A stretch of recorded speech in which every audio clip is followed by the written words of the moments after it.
পাগলাটে পুরো পাগলাটে একটা ম্যাচ।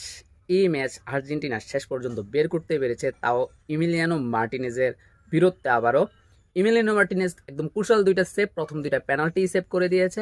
পুরো পাগলাটে একটা ম্যাচ, পুরো 90 মিনিটের খেলায় ইকুয়েডর পুরো আর্জেন্টিনাকে আউট প্লে করে দিয়েছে। আর্জেন্টিনার চেয়েও বেশি শট, দুইটা শট অন টার্গেট আর্জেন্টিনার সমান, 5টা কর্নার, অ্যাকুরেট পাসিং আর্জেন্টিনার সমান সমান, সব কিছুতে পজিশন 51-49 ধরতে গেলে 50-50, এটাই পুরা ম্যাচে ইকুয়েডর আর্জেন্টিনাকে আউট প্লে করে দিয়েছে।